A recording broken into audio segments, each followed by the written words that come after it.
Alright, so today I'm going to be talking about the results of a research study done in 2016 on the effect of pre-workout supplementation on athletic and physical outcome. He's coming back. So basically the drink used in this one was the Redline Power Rush energy drink. It comes in a small bottle, and each dose is about half the bottle. In each dose, you get roughly 158 milligrams of caffeine within there, along with several other things. That will become relevant later on. For this study, they were doing this study because pre-workout has become increasingly popular with younger adults especially, but just people in general. Usually you take this supplementation 20 minutes to an hour before you exercise, and it promises that it'll enhance your workout, improve your performance, and essentially facilitate faster training adaptations. So that's why they wanted to take the study to see if that was true. The authors of the study, there were 3 authors. The first was Bill Campbell from the University of South Florida as a part of the exercise science program. He's a professional author. Second author was Jasmine Richmond from the University of Texas, undergraduate author in the Department of Biology and Health Sciences. And the final author was Jay Dawes from the University of Colorado Springs, and he's also a professional author. With this study, they had 19 participants in all, so that was their N number. 8 of them were female and 11 of them were male. And they were all between the ages of 19 and 25, so they were roughly the same sort of weight and demographic in that way. Prerequisites to being a part of this, each participant had to fill out a medical form proving that they had a healthy medical history and that they were in good health in general before they took part in this test, so that there weren't any complications. Again, the purpose of the study was testing the effects of ingesting a pre-workout energy supplement post-exercise and seeing how that, or pre-exercise and seeing how that affects the post outcomes.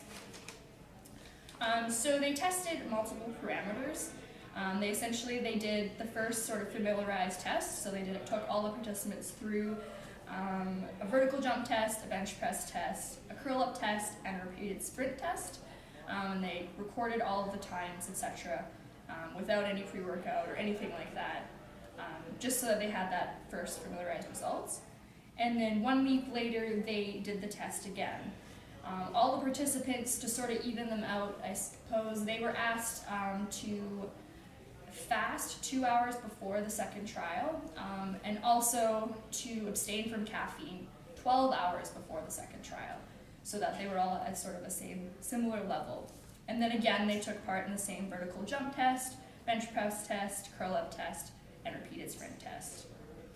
Before doing that though, they took, for the second trial, I should have mentioned this before, they took either a placebo beverage or the actual pre-workout supplementation of that Redline Power Rush beverage. So they all either took the dose or thought they took the dose in a blind test. And then they went through the entire results, and it was all recorded again. And because there was only 158 milligrams of caffeine, they were looking at roughly 2.4 milligrams per kilogram of weight for each participant, give or take. So around that sort of threshold number was in that pre-workout supplementation. So their finalized results, both the placebo group and the pre-workout group, there was no real noticeable difference when it came to the vertical jump test, the bench press test, or the repeated sprint test. It was all very similar. There was a small improvement noted in the curl-up endurance test, and the curl-up endurance test was just as the participants were asked to do as many correct sit-ups as they could as possible in 2 minutes. So they found that there was an increase for the people that took the actual pre-workout, that they did better in that one area. But all the other areas, they didn't really notice any difference at all. So their conclusion overall was that the ingestion of pre-workout did not contribute to a large overall improvement in physical performance as promised by providers. But there were, of course, a few limitations to this study. First of all, their N was quite small. They had only 19 subjects. So it could have been a clearer result or a different result if you had a larger number of subjects. Another thing was in many previous studies, roughly 3 milligrams of caffeine to 6 milligrams of caffeine per kilogram of body weight.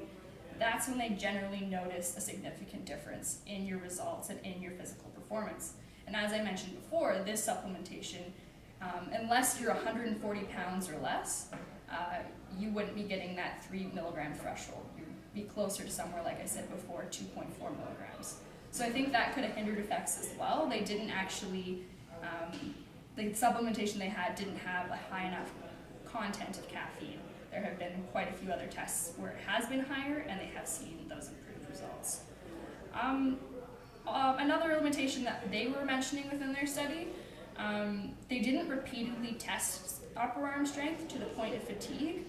So generally pre-workout is for, it's supposed to increase your endurance and your overall performance. But when they did their upper arm test, they did curl ups, and they had to keep at a consistent rate for as long as they could within a 2-minute span. So if they had perhaps, gotten the subjects to do curl ups until fatigue, they may have seen like a difference with the people that had taken the pre-workout. There might have been a different result there, but it was sort of a limited test.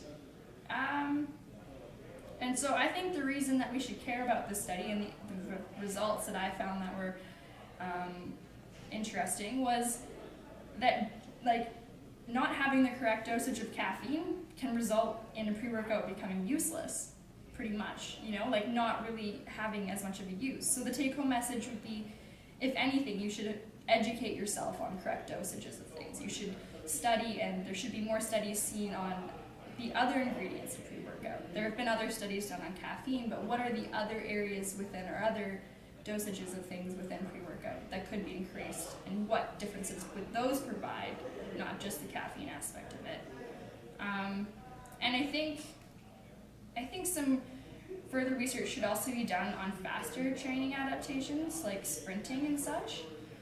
They didn't really notice any difference with sprinting, and that's also been the case in other studies. I think that there should be more research done on why that's the case, why it doesn't increase your speed, it's more all endurance improvements. And I also think, again, that there should be another study done for a longer period of time, so more tests, a longer period of time with a larger number of subjects, I think, as well. Thank you, that's all I have. Was that 5 minutes?